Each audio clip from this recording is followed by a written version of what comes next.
Hello, everyone. Dr. Jason Silva here, and today we're going to be discussing terrorism. Specifically, we're going to be considering how do we define terrorism. So there's a lot of confusion about how to define terrorism across the mass media and within the general public. So, for example, something like the attacks on 9/11, arguably the most famous terrorist attack within the United States, would obviously be considered terrorism. But when we consider other attacks, for example, all of the high profile mass shooting attacks within the United States, it's important to consider would these technically be defined as terrorism? Now, this confusion about terrorism is not necessarily the fault of the general public, as different scholars and government agencies often have their own differing definitions. So, for example, the Department of Justice, the Department of Homeland Security, the Federal Bureau of Investigation, they all have their own slightly different variations of how we would define the phenomenon. With that in mind, there are 5 key components that we generally agree upon across all of these different landscapes when we're considering how we define terrorism, particularly within the United States. So the first component would be the use of force or violence. Now, this seems obvious. However, when we consider other forms of crime, for example, if you rob a little old lady on the street, while this might be a violent act, we would not consider this terrorism. Why? Because we need to consider these other 4 key components before it would fit within that general terrorism typology. The primary types of violence used within terrorism today include bombings and shootings. While bombings are what we historically think of, for example, the Oklahoma City bombing was a famous terrorist attack, in addition to the first attack on the World Trade Center. Today, we're seeing a rise in shooting attacks. The second key component of terrorism involves a non-state actor. In other words, if the military were to suggest that we engage in an attack, this would not be viewed as terrorism. Now, other countries might view it that way, but we're thinking specifically within the United States and how we view ourselves and the attacks against us. Another example of a state actor would be the recent police shootings in the United States against largely unarmed minorities. While some may view the police as terrorizing these minority communities, this would not be viewed as terrorism because the police work for the state. In other words, if a military operation is to occur overseas, we would not view that as terrorism. And if the police were to engage in violence within the United States, we would not view this as terrorism if it was under the authority of police agencies. The third component we need to consider is the targeting of civilians. This connects with the fourth component, striking fear in the public.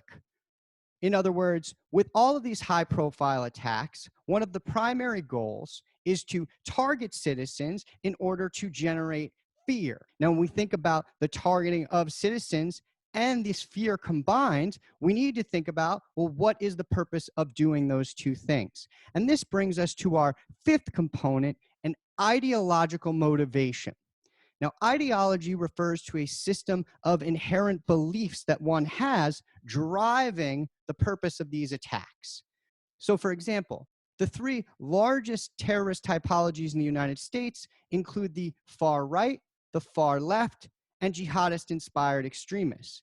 In other words, these individuals had political motivations. So, for example, the far right and the far left had political drive trying to promote their cause, while jihadist-inspired extremists were driven by their religion.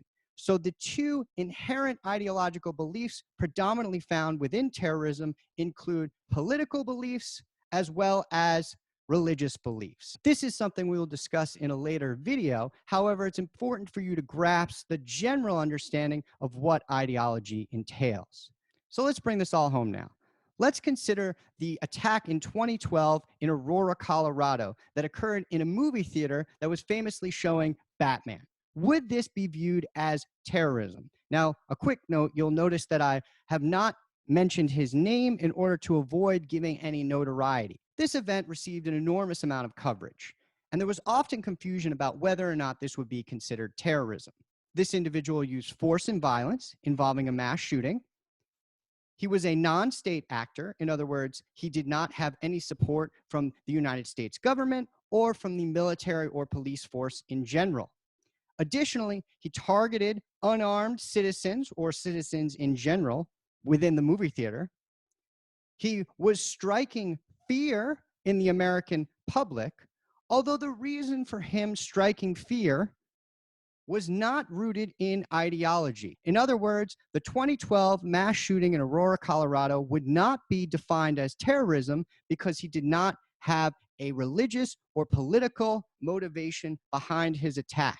He is what we in the mass shooting field would refer to as an autogenic shooter.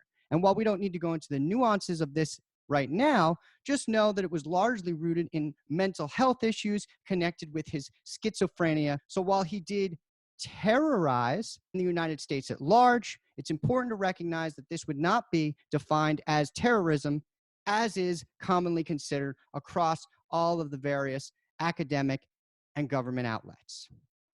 Now, on the other hand, when we think about something like the 9/11 attacks, let's break down the 5 components and consider why this would be considered terrorism. They used force and violence. They were non-state actors. In other words, there was no countries that were supporting their actions. They targeted citizens within the United States. They struck an enormous level of fear across the American public. And finally, it was rooted in ideological motivation. These were jihadist-inspired extremists engaging in jihad against the United States. Their religion was the primary motivation.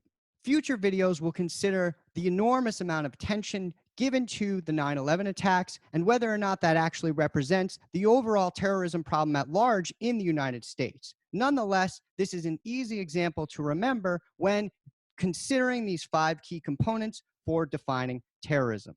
Thank you for watching, and feel free to comment below if you have any questions or comments about the nuances of defining terrorism.